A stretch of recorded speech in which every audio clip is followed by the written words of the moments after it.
Hello, Principal Matters podcast listeners. This is Dr. Jen Schwanke back with you today.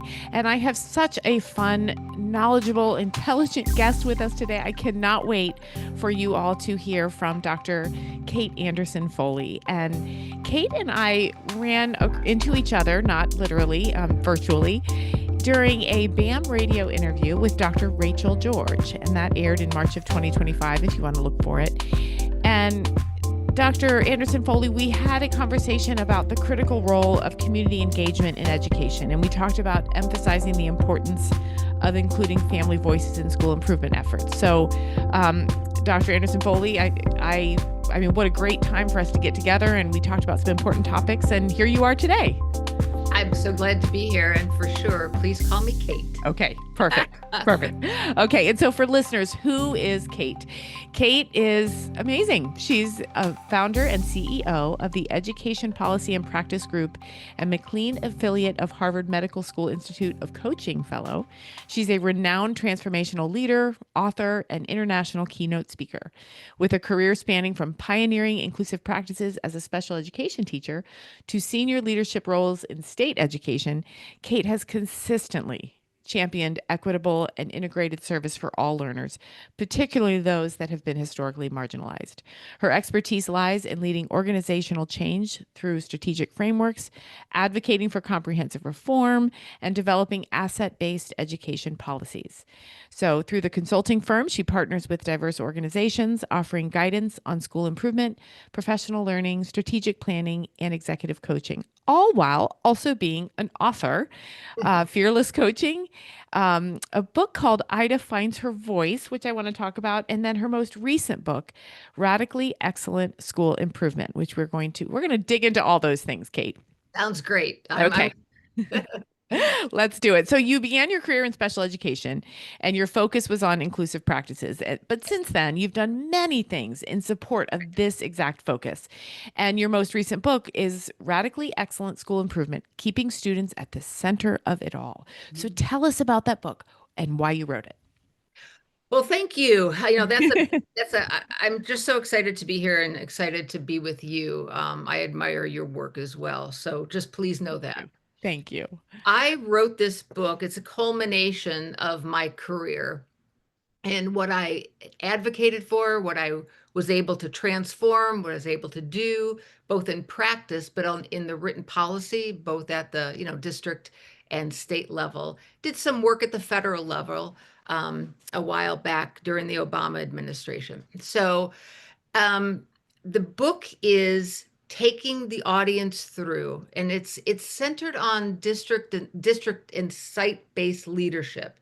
So I have great admiration for principals because they do so much. Mm-hmm. And they're the conduits between it all. And so I wrote the book from, okay, so what is the strategic planning from process, not from formula, but from the ground up. And the ground is basically the double helix system of support. Right. And that's where I found the great growth to be. So instead of top down, it's more organic. But, and we'll talk a little bit about this later, this comprehensive system of support replaces all of the disparate initiatives. Is it RTI? Is it MTSS? Is it, what do we do for gifted? What do we do for EL? Like all of these things that principals juggle on a daily basis and a minute basis. So the comprehensive system of support is the actual foundation for the improvement process. And again, we can talk through the DNA strands of them.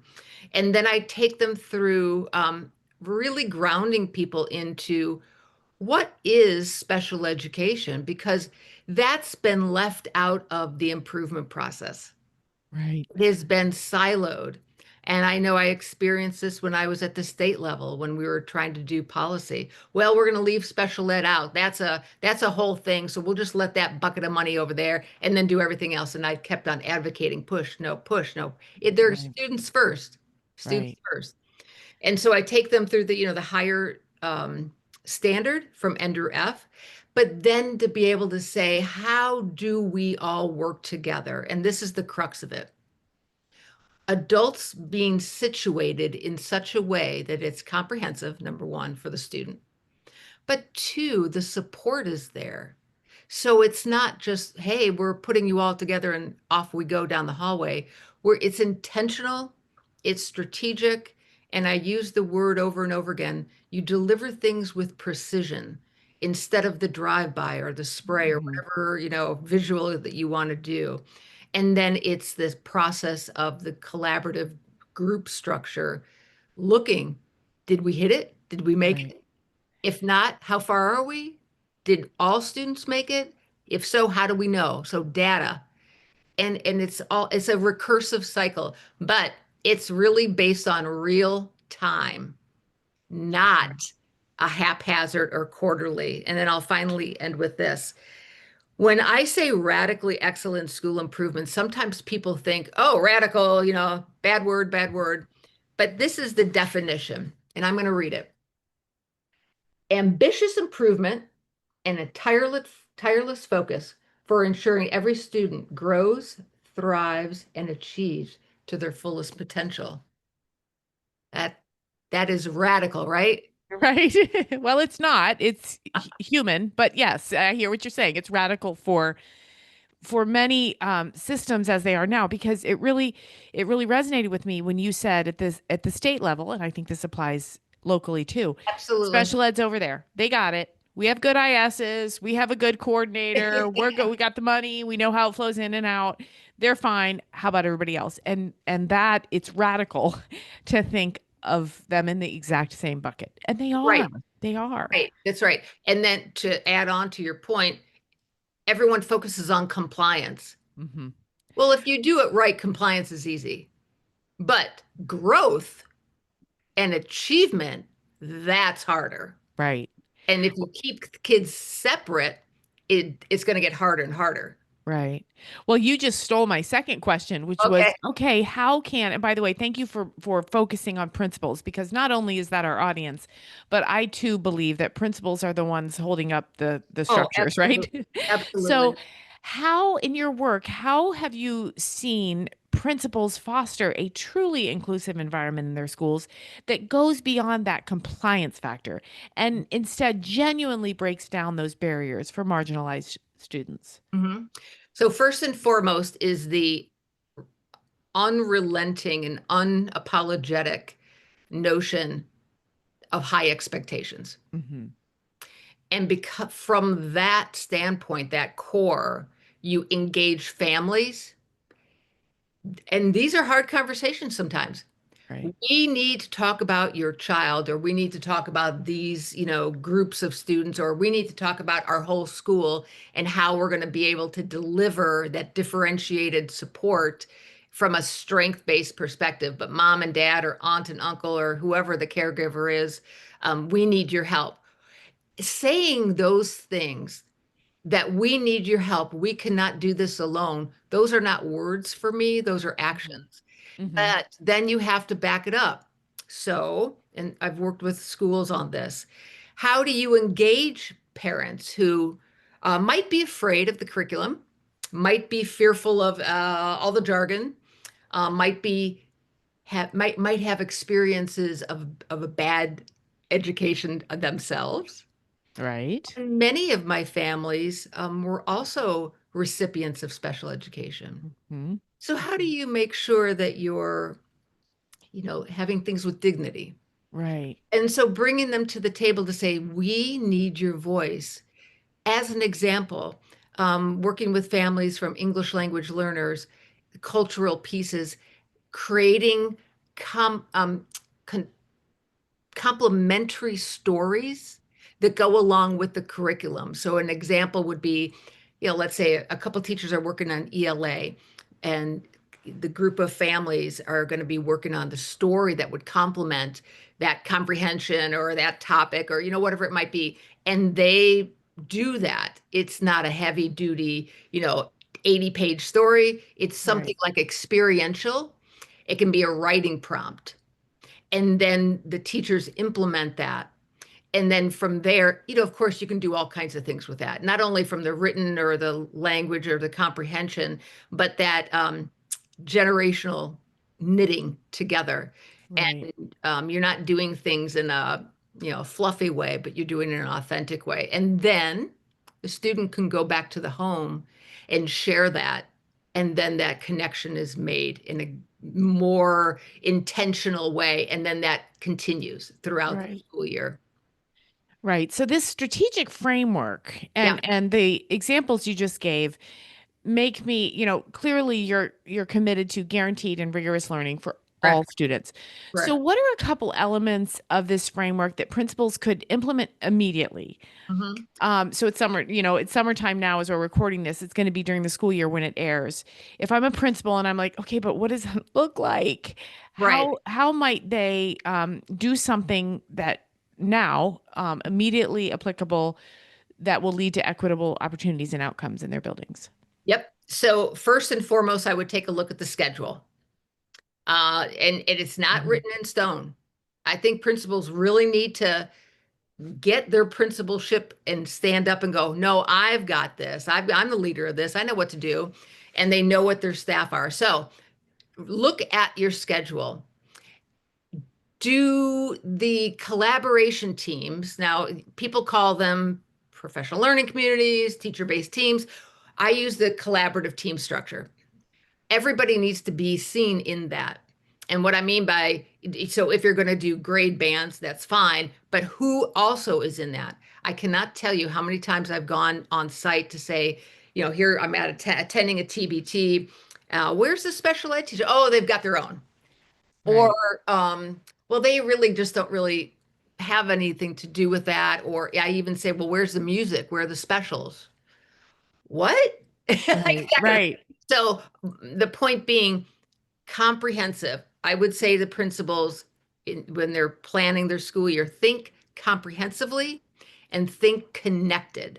Mm-hmm. So the clarity of what that schedule would look like, and then the um, the second part of that is paying attention to situating the adults. So what I mean by that is, how are the teachers working together to co-design and co-deliver? And I spell it out in the book. I give a lot of examples, a lot of case studies, a lot of examples. These are not fluffy things. These are real experiences of how, for example, the easiest one is how a teacher, general ed teacher, special ed teacher, and a speech language pathologist might be able to look at a unit, pull it apart, the speech path be able to say, well, I've got 5 kids in your classroom and we're working on executive functioning or working on receptive language or working on expressive, whatever it might be.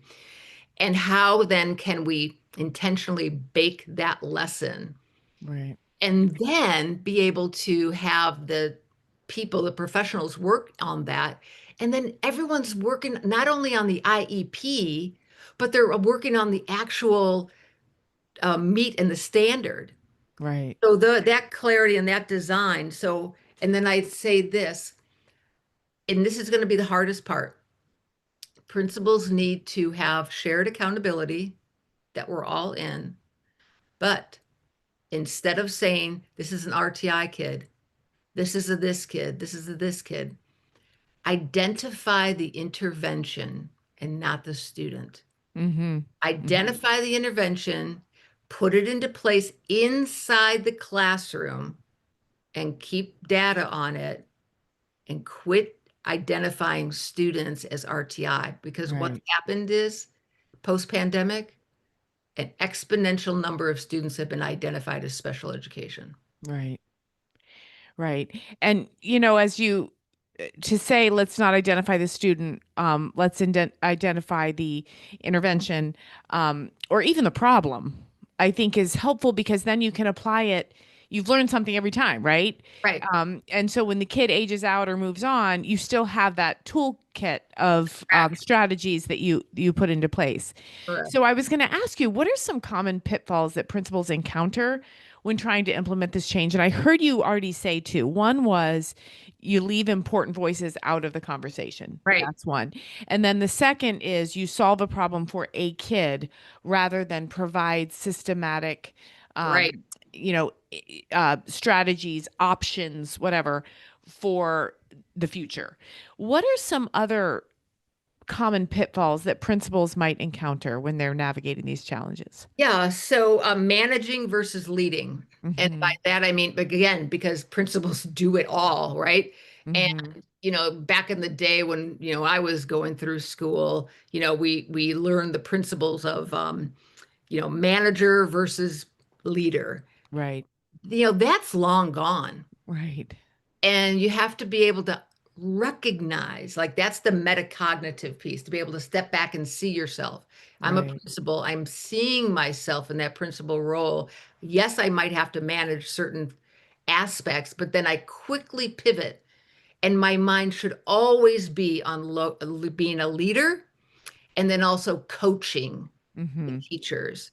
And so I work with principals on how to be a better coach to their teachers. So not only is it within the improvement process and the, equitable opportunities, but it's all focused on what is it that our school is working on. Right. Right. Implement, right? Let's say, it's ELA and math, or, office referrals, whatever those top three are.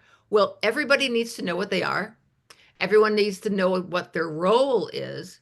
Everyone needs to know that we collectively will be held accountable for that. Hmm. Hmm. And then the principal needs to coach them on how to do that, not only for the improvement, but then that can help enhance the evaluation process. Not that you're dinging people, but you're Right. you're providing the necessary supports. That's a Right. comprehensive system. Well, I know that you feel very strongly about coaching, as I do do. I, Yep. because I know you wrote a book about that too, and it's called Yeah, Fearless Coaching. I do. Right. And I believe very much in coaching. I actually had an experience not too long ago with my friend Will Parker. He said, "Hey, do you want a coaching session for free?" And I was like, "Well, sure, I guess." And it was amazing. It was amazing because, you have to get out of what you think is working and just have that input from others. So, in writing that book and in Mhm. the work that you do with districts and schools and at the state level, how can principals leverage those coaching strategies, both with their staff, but also with this work, with this framework that you've developed to cultivate that growth minded organizational culture? Yep. So when I coach leaders, I work on the knowledge, skills, and dispositions that I'm listening, always listening. Where are they? What's their professional goal? What's their personal goal? But the professional goal is always tied to improvement. So from that standpoint, it's performance based. I'm not the hammer. Hmm. They are their own hammer. Right. So you're building up their skill set, but you're also building up their ability to step back and analyze themselves, and then themselves within the context of their school. So I work on those leadership coaching stances that they need to be introspective, but then they also need to turn and coach others. So Hmm. coaching is it's a multifaceted way, right? So they're emerging to say, oh, here's my strength and here's where I need to really work, and I'm going to work on that, and they do, and then it manifests in the improvement process, and then the results are they're able to see the growth. Sometimes it's not achievement right away, and Right. it's okay, but all of a sudden you see growth in some of the, not only for school and what they're accountable, the external accountability, but I've seen it. I just had something in April where they're like, wow, look at the growth that we have. Well, we didn't get the achievement, but look at the growth for all these different kids. They went Right. up this quintile, yes. And what's the reason for that? And then we go into that analysis. Well, what caused that? It's Right. then it's not the spray. It's we did this, this, and this, and we just followed it Right. because it was working. How many Right. times do people say, well, we kept on doing it, it didn't really work, didn't really make a difference? And I always ask, so are you going to stop it? Right. And it's Right. almost like they need a permission structure. And that's where principals really need to be, that permission structure to say, hey, if we have data that says this is not working, we need to stop Right. and focus on the things that only those things that are growing our students. Right. I have a colleague who is an excellent coach. She coaches principals, and her whole premise is curiosity, not judgment. Yeah, exactly. Ask questions. And that's what I heard too in your answer is let's ask questions. Let's not think about the growth and achievement that will come, but if we ask about why are we doing this? What's the impact? Right, How, where do we want this to go? right. That certainly can make people think, huh? And that's coaching. It sounds like just conversation, but it's coaching. Coaching, Yeah. exactly. And one of my favorites is, well, how do you know it's working? So Right. that evidence of impact, how do you know? And it's from your standpoint, I'm glad you said this, Jen. It's really from curiosity because sometimes when people say, well, how do you know? They're like, oh, I'm defensive now. It's like, Right. no, no, no. Really curious. How, Right. if you know something's working, we should be scaling it up. Yes. Yes, Right? exactly. How do you know? And I How do I you know? remember as a teacher getting defensive about that question Right. because I'd be like, "Well, I just know. I just do. It's my instinct." No, let's dig into that. How do you know? I believe that you're right, but I Yeah, just want to know how you know. Right. exactly. Exactly. So you also have a deep commitment to social justice and education. You wrote or co-wrote a fun book called Ada Finds Her Voice. It's a children's book, and I Right. kind of had this is deeper in your bio. So tell us about writing a children's book. So when I was the chief in Chicago, um, I'll bird walk over to politics right now because I Right. have the first administration, and there was a lot of hate on the streets, Yes. and including violence, windows being smashed. There's a lot of things going on, and as a you're holding up an entire city and an entire district, and you're looking around going, what will the children think? Oh Right. my gosh, these children are going to be, like, oh, I got to do something. And so I started with Ida. Ida B. Wells is one of my heroes in life and what she accomplished. And I encourage people to, do a little deep dive on her. And so what I did was take various, scenarios that kids are encountering every single day, Mm-hmm. whether, parents want to see it for what it is. That's okay. I'm not here to judge. But what I am, Right. I believe strongly that we need to take care of our children. Mm-hmm. And we need to have that collective, let's have a conversation. Maybe you don't agree, but we should be able to live together. Right. And so I take them through the various scenarios and experiences that she has. And what I use is a mnemonic device, being the little owl called Smalls. Mm. And again, that is a historical figure that you can find out in the back of the book and then do a little research.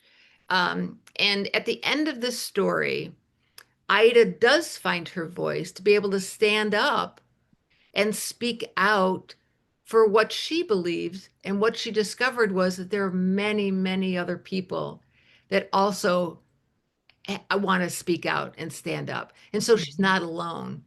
And Right. that community is something that's really important for a child to know that they're not alone. But also, I wrote it for parents because they need to understand that it's okay to have hard conversations, Mm-hmm. but don't shy away from the conversation. Right. Right. As you were talking about the book, I was thinking about how important it is for children to hear that, but also adults. And, to some extent, you as well, you probably thought, well, wait, I want to talk about this whole Exactly. child social justice thing. And then when you did, you probably realized you weren't alone. You weren't going to be the Right. only one saying, hey, Right. yeah. Right. But at the same time, I have experienced my book being banned Uh, in a state and some other things. So it happens, but it's like, well, right. that's the price that people pay. Mhm. People, like you and me, like, so I always Right. say, the saying is writers write because they have something to say. Right. It's something very clear to say, not only for children, but to help parents navigate this really hard time. Right, exactly. It is a hard time, and that, I think many principals grapple with that. How can Yeah. we actively address these systematic inequities Yeah. within my school, within my policies and Right. practices. So, have you seen this done well? How can principals help Ida find her voice, so to speak? Uh, for me and from my practice, but also what I have seen is that they have that all hands approach, like Mm-hmm. that shared accountability.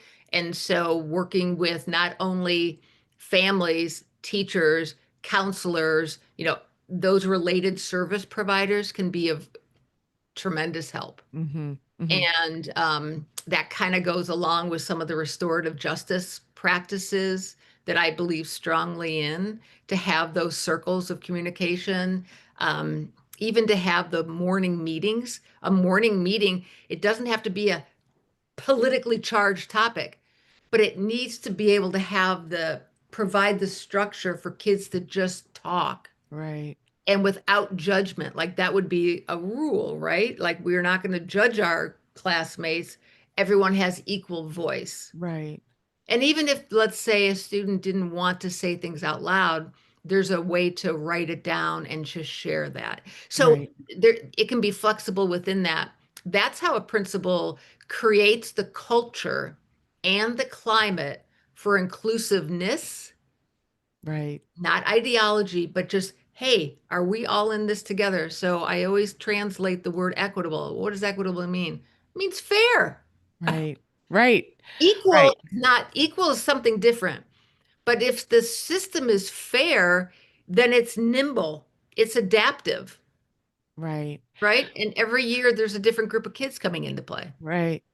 It's funny when you said that about the students. 1,000 years ago, when I was going to teach for the very first day, I panicked the night before, and I said to my dad, I said, "What do I do? I'm going to walk in. There's going to be 100 middle schoolers are going to be looking at me," and he said, "Let them talk." Exactly. It was the best advice. It was 28 years ago or something, but we all want to be able to talk and tell our stories and hear other people's stories and connect. And you also use the word nimble. Your bio kind of highlights the importance of Right. creating nimble and responsive systems that support Correct. that whole child. Correct. So at the school level, how can principals build such systems amidst competing priorities? And the reason I ask it is I'm a principal, I'm on my commute, I'm listening to Kate, and I think, yeah, but when? How can those systems be built in the midst of all the other things that they have to do? By staying focused on what is important. And that's why students are at the center of it all. Right. And you have the frame of, like this double helix Right. comprehensive system. That's your signal. The noise is the noise, but the Right. signal is clarity. And so all the good instruction, all the supports and all the extensions are done in an adaptive way. So that means it's nimble. Responsive means it's real time. We're not waiting Hmm. for the autopsy. We're doing it right now, and Right. we're doing it together. Um, and then with the design features themselves, we already know then staff are comprehensively situated. So from Right. that standpoint, through that collaboration team structure, the principal would be able to not only understand it because they're, getting the notes or whatever, but be able to be a part of it. A real important part of being a principal or any leader is to watch, Hmm. listen. And when I coach principals, it's like you need to listen for the evidence. If teachers or related service, I'm just going to use the word educators. If educators have it and you listen and you understand, they are going to the deeper level, then through coaching questions, have them go deeper. But if you see or if you hear that they don't have it yet or there's a misunderstanding, that is your responsibility to immediately correct that Right. and then Right. support. So that's not noise, that's the signal. Right. It's keeping kids at the center, Yeah. and that articulating and then showing up for what shared accountability looks like. So Right. I describe it as interdependencies. So the Right. school improvement process is interdependent and the practices that go with that. Right. So interdependent across departments, interdependent across the district, business services, board of ed, materials, people. and resources all need to be focused on students Right. other than, well, what does that school need for paper towels or this and that or what it's like. That's ancillary to me. That's the noise. That's Right. messaging. But when you Right. look at the leadership things of what do my adults need in order to pivot and provide the best and most robust, nimble education, Right. and then So, work that along the way. right. So as you're talking, I just keep thinking about your roots as a special education teacher. Right. And I think I hear that very much in everything that you're saying. I also know that you teach special education law I to do. aspiring principal through the lens of that equity and the higher standard and the higher expectations that you've talked about multiple times. Many principals are either scared is probably not the right word. They're hesitant about their own knowledge about special education law. Yeah, They, absolutely. they're just not quite sure, and they love it when they have a coordinator or a director who's the master of special ed law. But for our audience today, what is one key legal principle that you teach that might be related to special education that you believe every principal really needs to understand? Yep. So special education is a service, not a place. Oh, We there you understand, go. we understand that. But students on an IEP are first and foremost a general ed student. They Hmm. just access things in a different way, be it through disability or what have you. But the higher standard, and this is what I focus in. So I take the students through two things. I take them through my equity audit. So the 5 conditions for a holistic system, that you can find that in this radically excellent school improvement book. But that you look at special ed expansively and through a strength-based lens. And the higher standard is you have to have an ambitious IEP. Hmm. Do not hand off your power to a director, coordinator, special ed lead teacher. Do not do that. If you are not knowledgeable about special ed, get knowledgeable. I'm writing this down. Yep. Do not hand off your power. Do not Someone, hand yeah. off your power, but understand that the child's potential for growth must be baked into not only that grade level content, but within the IEP itself. Hmm. So that's why I said in the very beginning, oftentimes people are like compliance, compliance. Compliance is easy if you get the right formula, right? Right. But the growth and the achievement, that's a lot harder to attain. Um, the the idea that there's a variety of data to be used. So that's why if the more comprehensive your system is, you're able to then look through, MAP or, IXL or whatever it might be, whatever your system is.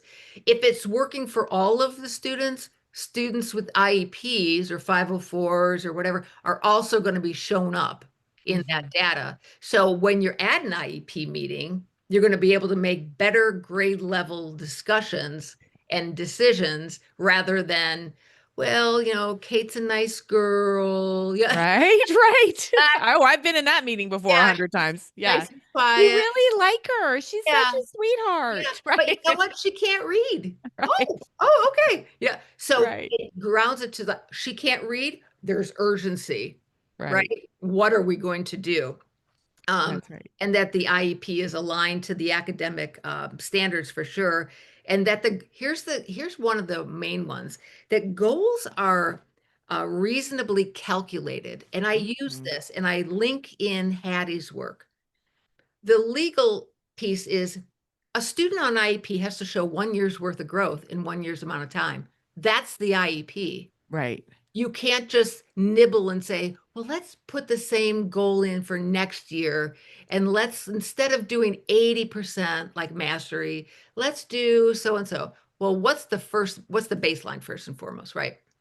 And then look to say, how will we make 1 year's worth of growth? Right. What actions are we, the adults, going to do to help that student through explicit instruction, through transference of skill, through, some behavior whatever the Hmm. student needs, right? But oftentimes principals will say, and this is where don't give up your power. Well, the IEPs, it's May, we're getting them all done, all good to Right. go. But look at the IEP.